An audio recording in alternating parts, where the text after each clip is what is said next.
Conectamos ahora con Francia para conocer los desafíos de la tecnología digital en el espacio urbano. Vamos a ver el ejemplo de París.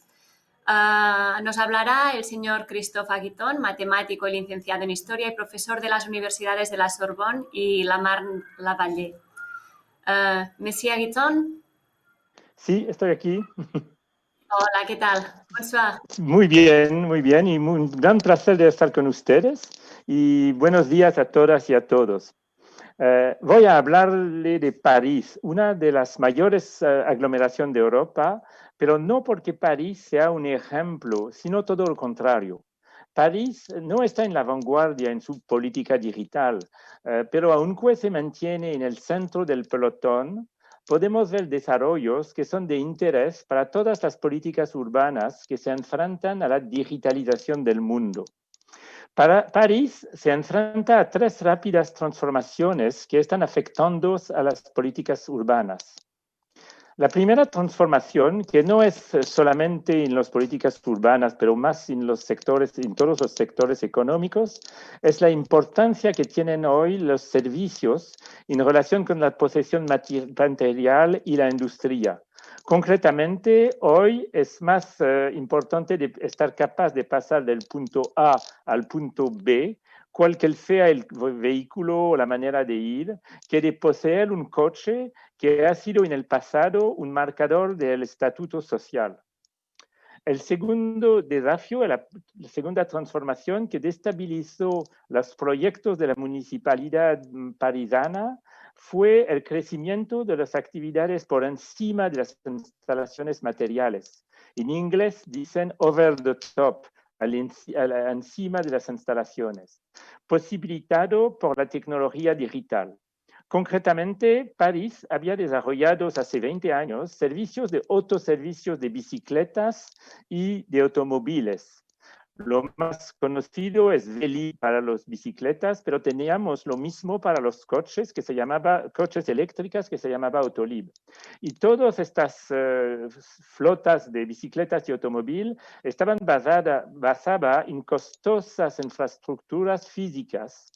Y hoy se vio la llegada de servicios de auto compartido o flotas de bicicletas, motocicletas, scooter, que ya no dependen de estas infraestructuras.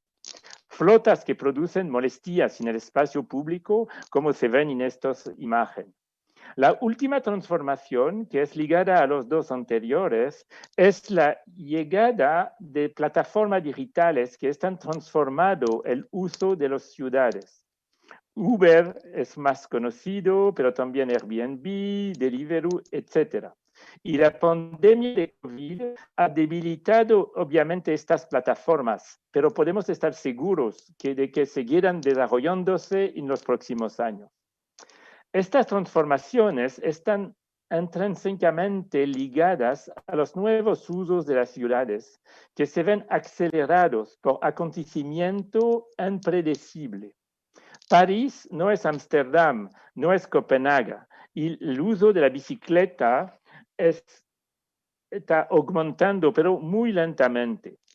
Pero al final del 2019, el gobierno quiso reformar el sistema de pensiones, lo que llevó a una huelga particularmente longa del transporte público, que sea el metro o los autobuses, lo que permitió un aumento muy significativo del uso de la bicicleta. Y en 2020, la pandemia de COVID amplificó aún más este desarrollo. Sin poder, por supuesto, anticipar a acontecimiento impredecible, hay tendencias que ya podemos identificar. El aburguesamiento de los centros urbanos, la importancia de las preocupaciones medioambientales o la defensa de la privacidad, de la vida personal y de las libertades públicas, lo que plantea la cuestión de la gestión de los datos digitales, el Big Data, los grandes datos. Y de eso vamos a hablar un poco. La digitalización del mundo, o más precisamente de las interfaces que nos unen al mundo, produce una cantidad gigantesca de datos y muchos de ellos están vinculados a los territorios, y por lo tanto a las ciudades.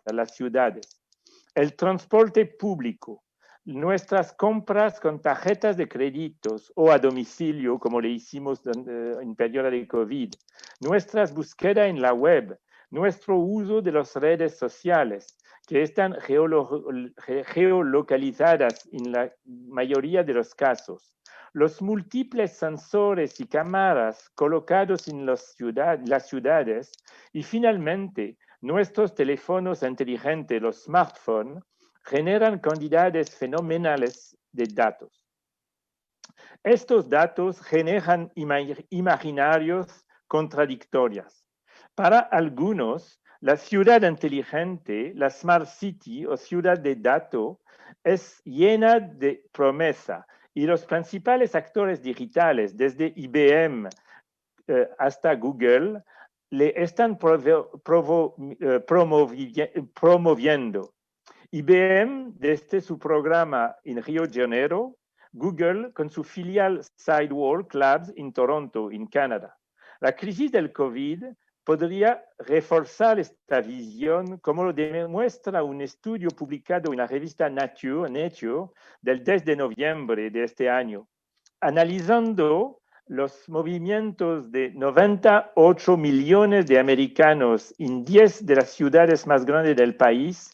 Este estudio muestra que 10% de los lugares públicos más frecuentados, los bares, los restaurantes, algunas tiendas, son responsables del 85% de las infecciones.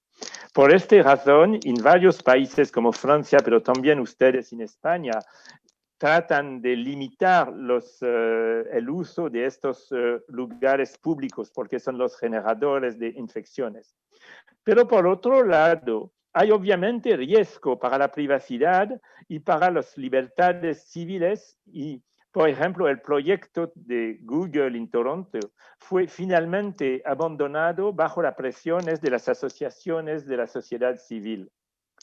La Municipalidad de París, como la de muchas metrópolis, desea aprovechar el máximo de esta masa de datos y de las herramientas digitales que permiten explotarlos, pero en el mismo tiempo protegiendo a la población y a las libertades. Para ello, ha creado su propio centro de datos para no depender de las multinacionales como Amazon y Microsoft, y desarrolla una política de datos abiertos, de Open Data.